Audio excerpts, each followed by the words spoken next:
ಸದ್ಯಕ್ಕಿರುವ ಪರಿಸ್ಥಿತಿಯಲ್ಲಿ ಹಾಗೆ ಸದ್ಯಕ್ಕೆ ನಡೆದಿರುವ ಬೆಳವಣಿಗೆಗಳ ಆಧಾರದ ಮೇಲೆ ನೋಡೋದಾದ್ರೆ ಸಿದ್ದರಾಮಯ್ಯನವರನ್ನ ಕೆಳಗಿಳಿಸೋದಾಗ್ಲಿ ಮುಖ್ಯಮಂತ್ರಿ ಪದವಿಗೆ ರಾಜೀನಾಮೆ ಕೊಡಿ ಅಂತ ಹೇಳಿ ಕೇಳೋದಾಗ್ಲಿ ಎರಡೂ ಸಂದರ್ಭಗಳು ಕೂಡ ಕಾಂಗ್ರೆಸ್ನ ಹೈಕಮಾಂಡ್ಗೂ ಕೂಡ ಸುಲಭದ ವಿಚಾರ ಅಲ್ಲ. ಕರ್ನಾಟಕದಲ್ಲಿ 135 ಶಾಸಕರ ಬಲದೊಂದಿಗೆ ಸರ್ಕಾರ ರಚನೆ ಆಗುವಲ್ಲೂ ಸಿದ್ದರಾಮಯ್ಯನವರ ಕಾಂಟ್ರಿಬ್ಯೂಷನ್ ಬಹಳ ಅಗಾಧವಾಗಿದ್ದಿದೆ. ಸಿದ್ದರಾಮಯ್ಯನವರನ್ನ ಕೆಳಗಿಳಿಸಿದ್ರೆ ಮುಡಾ ವಿಚಾರದಲ್ಲಿ ಎಂಥದ್ದೇ ಆರೋಪಗಳಿದ್ರೂ ಕೂಡ ಅವರನ್ನೇನಾದರೂ ಕೆಳಗಿಳಿಸುವ ನಿರ್ಧಾರವನ್ನ ಹೈಕಮಾಂಡ್ ತೆಗೆದುಕೊಂಡು ಬಿಟ್ರೆ, ಇಲ್ಲಿ ಬಿಜೆಪಿ ಪಾಳೆಯದಲ್ಲಿ ಯಡಿಯೂರಪ್ಪನವರನ್ನ ಕೆಳಗಿಳಿಸಿದಾಗ ಆದಂತಹ ಪ್ರತಿಫಲನಗಳು ಅದು ಆಂಪ್ಲಿಫೈ ಆಗಿ ಕಾಂಗ್ರೆಸ್ನಲ್ಲಿ ಆಗಬಹುದು ಅನ್ನೋ ಭಯ ಆತಂಕ ಕಾಂಗ್ರೆಸ್ನ ಹೈಕಮಾಂಡ್ನಲ್ಲೂ ಕೂಡ ಇದ್ದೇ ಇದೆ. ಹೀಗಾಗಿ ಸದ್ಯದ ಮಟ್ಟಿಗಂತೂ ಮುಖ್ಯಮಂತ್ರಿಗಳ ಪರ ನಿಲ್ಲುವ ಹಾಗೆ ಸಿದ್ದರಾಮಯ್ಯನವರನ್ನ ಮುಖ್ಯಮಂತ್ರಿ ಪದವಿಯಲ್ಲೇ ಮುಂದುವರಿಸುವ ಶತ ಪ್ರಯತ್ನವನ್ನ ಕಾಂಗ್ರೆಸ್ ಹೈಕಮಾಂಡ್ ಕೂಡ ನೋ ಡೌಟ್ ಮಾಡೇ ಮಾಡುತ್ತೆ. ಆದರೆ ಪ್ರಕರಣದ ತನಿಖೆ ಚುರುಕನ್ನ ಪಡೆದು ಅದರಲ್ಲೂ ಜಾರಿ ನಿರ್ದೇಶನಾಲಯ ಸಿದ್ದರಾಮಯ್ಯನವರನ್ನ ಈ ಪ್ರಕರಣದಲ್ಲಿ ಇನ್ ಕೇಸ್ ಏನಾದರೂ ಅರೆಸ್ಟ್ ಮಾಡುವ ಹಂತಕ್ಕೆ ಹೋಗಿದ್ದೇ ಆದಲ್ಲಿ ಸಿದ್ದರಾಮಯ್ಯನವರನ್ನ ಮುಖ್ಯಮಂತ್ರಿ ಪದವಿಯಿಂದ ಕೆಳಗಿಳಿಸಲೇಬೇಕಾದ ಅನಿವಾರ್ಯ ಪರಿಸ್ಥಿತಿ ಬಂದಿದ್ದೇ ಆದಲ್ಲಿ ವಾಟ್ ನೆಕ್ಸ್ಟ್ ಅನ್ನೋ ಪ್ರಶ್ನೆಗೆ ರಾಜ್ಯದಲ್ಲಿ ದಲಿತ ಮುಖ್ಯಮಂತ್ರಿ ಪಟ್ಟಕ್ಕೇರುವ ಕಾಲ ಸನ್ನಿಹಿತವಾಗಿದೆಯಾ ಅನ್ನೋ ಅನುಮಾನವನ್ನ ಬಲಪಡಿಸುವಂತಹ ಚಟುವಟಿಕೆಗಳು ನಡೀತಾ ಇದೆ. ಹಾಗಾದ್ರೆ ಯಾವೆಲ್ಲ ನಾಯಕರ ಹೆಸರು ಮುಂಚೂಣಿಗೆ ಬರ್ತಾ ಇದೆ ಗಮನಿಸ್ತಾ ಹೋಗೋಣ. ಮೊಟ್ಟ ಮೊದಲಿಗರಾಗಿ ಮಲ್ಲಿಕಾರ್ಜುನ್ ಖರ್ಗೆ ಎಐಸಿಸಿ ನಾಯಕರಾಗಿದ್ದಾರೆ.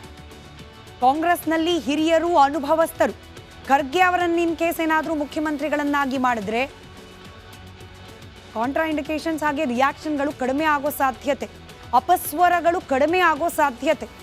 ಹೈಕಮಾಂಡ್ ಮಟ್ಟದಲ್ಲೂ ಕೂಡ ವರ್ಚಸ್ಸನ್ನ ಹೊಂದಿರುವಂತಹ ನಾಯಕ.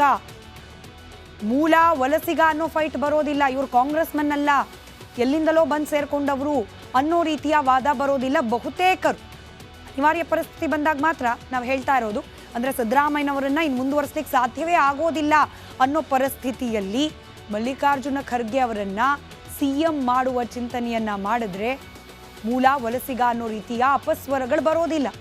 ಹೈಕಮಾಂಡ್ನಿಂದ ಕೂಡ ಖರ್ಗೆ ಅವರ ಬಗ್ಗೆ ಆಕ್ಷೇಪ ಇರುವ ಸಾಧ್ಯತೆಗಳು ಕಡಿಮೆಯೇ. ಹೀಗಾಗಿ ಮಲ್ಲಿಕಾರ್ಜುನ್ ಖರ್ಗೆ ಅವರ ಹೆಸರು ಕೂಡ ಮುಂಚೂಣಿಯಲ್ಲಿದೆ. ಇದರ ಜೊತೆಗೆ ಡಾಕ್ಟರ್ ಜಿ ಪರಮೇಶ್ವರ್ ಅವರನ್ನ ಮುಖ್ಯಮಂತ್ರಿ ಮಾಡಬೇಕು ಅನ್ನೋ ಕೂಗು ರಾಜ್ಯದಲ್ಲಿ ಅನೇಕ ಬಾರಿ ಬೇರೆ ಬೇರೆ ರಾಜಕೀಯ ಸಂದರ್ಭಗಳಲ್ಲಿ ಕೇಳೋಕೆ ಸಿಕ್ಕೇ ಇದೆ. ಇನ್ಫ್ಯಾಕ್ಟ್ ಪರಮೇಶ್ವರ್ ಅವರು ಕೂಡ ಬಿರುಸಿನ ಚಟುವಟಿಕೆಗಳಲ್ಲಿ ಭಾಗಿಯಾಗಿದ್ರು. ಮೀಟಿಂಗ್ ಮೇಲೆ ಮೀಟಿಂಗ್, ದೆಹಲಿ ಫ್ಲೈಟ್ ಹತ್ತೋದೇನು ಇಳಿಯೋದೇನು. ಆದರೆ ಪರಮೇಶ್ವರ್ ಅವರು ಸಿಎಂ ಆಗಬೇಕು ಅಂದರೆ ಮೊಟ್ಟ ಮೊದಲದಾಗಿ ಸಿದ್ದರಾಮಯ್ಯನವರು ಅದಕ್ಕೆ ಅವಕಾಶ ಕೊಡಬೇಕು, ಒಪ್ಕೊಳ್ಬೇಕು. ಸಿದ್ದರಾಮಯ್ಯನವರು ಕೆಳಗಿಳಿದ್ರೂ ಕೂಡ ಸಿದ್ದರಾಮಯ್ಯನವರ ಅಪ್ಪಣೆ ಅಥವಾ ಒಪ್ಪಿಗೆ ಇಲ್ಲದೆ ಪರಮೇಶ್ವರ್ ಅವರನ್ನ ಸಿಎಂ ಮಾಡೋದು ಅಷ್ಟು ಸುಲಭದ ವಿಚಾರ ಅಲ್ಲ. ಇದರ ಜೊತೆಗೆ ಹೈಕಮಾಂಡ್ ನಾಯಕರಿಂದಲೂ ಕೂಡ ಗೋ ಅಹೆಡ್ ಅನ್ನೋ ಅಭಯ ಮುದ್ರೆ ಬರಬೇಕು. ಆಗ ಮಾತ್ರ ಪರಮೇಶ್ವರ್ ಅವರು ಮುಖ್ಯಮಂತ್ರಿ ಆಗ್ಲಿಕ್ಕೆ ಸಾಧ್ಯ ಇದೆ. ಆದರೆ ಎಲ್ಲರನ್ನ ಜೊತೆಗೆ ತೆಗೆದುಕೊಂಡು ಹೋಗ್ತಾರಾ ಅನ್ನೋ ಪ್ರಶ್ನೆ ಇದೆ. ಶಾಸಕರ ಬಲ ಆಬ್ವಿಯಸ್ಲಿ ಬೇಕಾಗತ್ತೆ. ಶಾಸಕರ ಬೆಂಬಲ ಇಲ್ಲದೆ ಮುಖ್ಯಮಂತ್ರಿಯಾಗಿ ಬಹಳ ದಿನಗಳ ಕಾಲ ಮುಂದುವರಿಯೋದು ಕಷ್ಟ ಸಾಧ್ಯವಾದೀತು. ಪರಮೇಶ್ವರ್ ಅವರ ಲೆಕ್ಕಾಚಾರದಲ್ಲಿ, ಅದರಲ್ಲೂ ಮಲ್ಲಿಕಾರ್ಜುನ್ ಖರ್ಗೆ ಅವರನ್ನ ಕಂಪೇರ್ ಮಾಡಿ ನೋಡಿದಾಗ ಶಾಸಕರು ಪರಮೇಶ್ವರ್ ಅವರ ಪರವಾಗಿ ನಿಲ್ತಾರಾ ಅನ್ನೋ ಪ್ರಶ್ನೆ ಇದ್ದೇ ಇದೆ. ಇನ್ನು ಮೂರನೇ ಹೆಸರು ಸತೀಶ್ ಜಾರಕಿಹೊಳಿ. ಇವತ್ತು ಮಲ್ಲಿಕಾರ್ಜುನ್ ಖರ್ಗೆ ಅವರನ್ನ ಭೇಟಿ ಕೂಡ ಆಗಿದ್ದಾರೆ. ಸತೀಶ್ ಜಾರಕಿಹೊಳಿ ಅವರು ಸಿದ್ದರಾಮಯ್ಯನವರ ಆಪ್ತ ವಲಯದಲ್ಲಿ ಗುರುತಿಸಿಕೊಂಡ ಸಚಿವರು. ಇನ್ ಕೇಸ್ ಅನಿವಾರ್ಯ ಪರಿಸ್ಥಿತಿ ಬಂದಾಗ ಸಿದ್ದರಾಮಯ್ಯನವರು ಓಕೆ, ಸತೀಶ್ ಜಾರಕಿಹೊಳಿ ಅವರು ಸಿಎಂ ಆದರೂ ಓಕೆ ಅಂದ್ರೂ ಕೂಡ ಅನ್ನುವ ಸಾಧ್ಯತೆಗಳಿದೆ.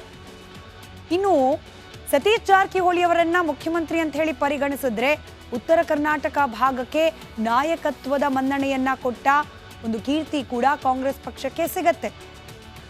ತಮ್ಮದೇ ಶಾಸಕರ ಬಲವನ್ನ ಕೂಡ ಹೊಂದಿದ್ದಾರೆ ಸತೀಶ್ ಜಾರಕಿಹೊಳಿ ಅವರು.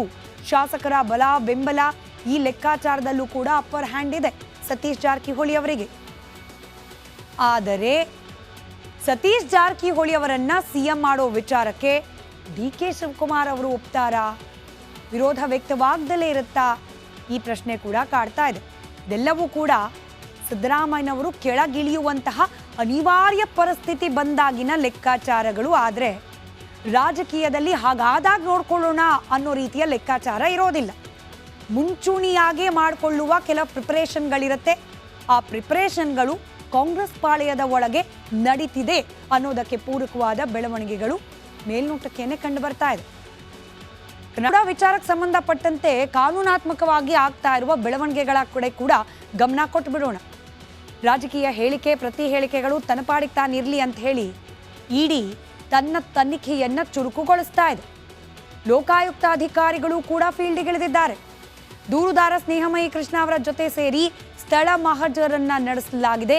ಹಗರಣದ ಬಗ್ಗೆ ಮಾಹಿತಿಯನ್ನ ಕೂಡ ಕಲೆ ಹಾಕಲಾಗಿದೆ. ತನಿಖೆಗೆ ಸಂಬಂಧಪಟ್ಟಂತೆ ಇವತ್ತಾದ ಬೆಳವಣಿಗೆಗಳ ಒಂದು ಡೀಟೇಲ್ ರಿಪೋರ್ಟ್ ನಿಮ್ಮ ಮುಂದೆ.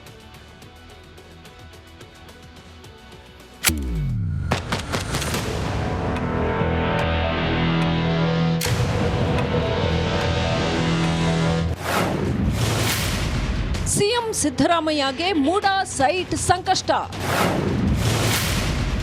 ನಿವೇಶನ ಮಹಜರು ಮಾಡಿದ ಲೋಕಾಯುಕ್ತ. ಸಿಎಂ ಸಿದ್ದರಾಮಯ್ಯಗೆ ನಿದ್ದೆಯಲ್ಲೂ ಮೂಡಾ ಟೆನ್ಷನ್ ಕಾಡ್ತಾ ಇದೆ. ಪತ್ನಿ ಪಾರ್ವತಿ 14 ಸೈಟ್ಗಳನ್ನ ಹಿಂತಿರುಗಿಸಿದ್ರೂ ತಲೆಬೇನೆ ಕಡಿಮೆ ಆಗಿಲ್ಲ. ಇದರ ಮಧ್ಯೆ ಲೋಕಾಯುಕ್ತ ಪೊಲೀಸರು ಮೂಡಾ ಸೈಟ್ ಹಗರಣದ ಹಿಂದೆ ಬಿದ್ದಿದ್ದಾರೆ. ವಿಜಯನಗರ ಬಡಾವಣೆಯಲ್ಲಿ ದೂರುದಾರ ಸ್ನೇಹಮಯಿ ಕೃಷ್ಣ ಸಮ್ಮುಖದಲ್ಲಿ ಮತ್ತೆ ಸ್ಥಳ ಮಹಜರು ನಡೆಸಿದ್ರು.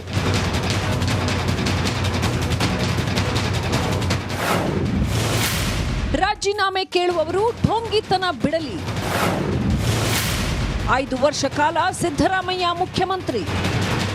ಇವತ್ತು ಕೃಷ್ಣ ಬೈರೇಗೌಡರು ಕೆರಳಿದ್ರು. ಸಿಎಂ ಸಿದ್ದರಾಮಯ್ಯರನ್ನ ವಹಿಸಿಕೊಂಡು ಮಾತನಾಡಿದ ಕಂದಾಯ ಮಂತ್ರಿ, ರಾಜೀನಾಮೆ ಕೇಳುವವರ ಮೇಲೆಯೇ ಕೇಸ್ಗಳು ಇವೆ ಅಂತ ವಾಗ್ದಾಳಿ ನಡೆಸಿದ್ರು. 5 ವರ್ಷ ಕಾಲ ಸಿದ್ದರಾಮಯ್ಯ ಮುಖ್ಯಮಂತ್ರಿ ಆಗಿರ್ತಾರೆ ಅಂತ ಡಿಕೆ ಸುರೇಶ್ ಹೇಳಿದ್ರು. ಅವರೇ ನಮ್ಮ ನಾಯಕರು, ಸಿದ್ದರಾಮಯ್ಯನವರೇ ನಮ್ಮ ನಾಯಕರು. ಮುಂದಿನ 5 ವರ್ಷಗಳ ಕಾಲ ಈ ಅವಧಿಯಲ್ಲಿ ಸಂಪೂರ್ಣವಾಗಿ ಅವರೇ ಮುಖ್ಯಮಂತ್ರಿ ಆಗಿರಬೇಕು ಅಂತಕ್ಕಂಥದ್ದು ನಮ್ಮೆಲ್ಲರ ಬಯಕೆ. ಅವರು ಏನು ಈ ಒಂದು ಆರೋಪಗಳೇನು ಬರ್ತಾ ಇದೆ, ಆ ಆರೋಪಗಳಿಂದ ಅತಿ ಶೀಘ್ರದಲ್ಲೇ ಚಾಮುಂಡಿಯ ಆಶೀರ್ವಾದದಿಂದ ಈಚೆ ಬರ್ತಾರೆ ಅಂತಕ್ಕಂಥ ವಿಶ್ವಾಸ ನನಗಿದೆ. ಯಾರು ಕೂಡ ಅಳ್ಳಾಡಿಸ್ಲಿಕ್ಕೆ ಸಾಧ್ಯ ಇಲ್ಲ. ಯಾರ್ಯಾರು ರಾಜೀನಾಮೆ ಕೊಡಬೇಕು ಅಂತ ಕೇಳ್ತಾ ಇದ್ದಾರೆ ಅವರುಗಳ ಮೇಲೆ ಡಜನ್ ಗಟ್ಟಲೆ ಕೇಸುಗಳಿದ್ದಾವೆ. ಅವರೆಲ್ಲ ರಾಜೀನಾಮೆ ಕೊಟ್ಟ ನಂತರ ಬಹುಶಃ ಕೇಳೋದಕ್ಕೆ ಅವರಿಗೆ ಅಧಿಕಾರ ನೈತಿಕತೆ ಇರುತ್ತೆ. ಅವ್ರಿಗೆ ಬೇರೆ ಕಾನೂನು, ಮತ್ತೊಬ್ಬರಿಗೆ ಬೇರೆ ಕಾನೂನು ಅಂಥೇಳಿ ಈ ಡೋಂಗಿತನ ಬೇಡ. ಸಿದ್ದರಾಮಯ್ಯ ಕೆಳಗಿಳಿದರೆ ದಲಿತ ಮುಖ್ಯಮಂತ್ರಿ. ಕರ್ನಾಟಕದಲ್ಲಿ ಮತ್ತೆ ದಲಿತ ಸಿಎಂ ದಂಗಲ್ ಶುರುವಾಗಿದೆ. ಇಂದು ದೆಹಲಿಯಲ್ಲಿ ಮಲ್ಲಿಕಾರ್ಜುನ ಖರ್ಗೆ, ಸತೀಶ್ ಜಾರಕಿಹೊಳಿ ಭೇಟಿ ಮಾಡಿದ್ದು, ಸಿದ್ದರಾಮಯ್ಯ ಕೆಳಗಿಳಿಯೋ ಸ್ಥಿತಿ ಬಂದ್ರೆ ದಲಿತ ಸಿಎಂ ಆಯ್ಕೆ ಆಗತ್ತಾ ಅನ್ನೋ ಚರ್ಚೆ ಶುರುವಾಗಿದೆ. Bureau report, republic Kannada.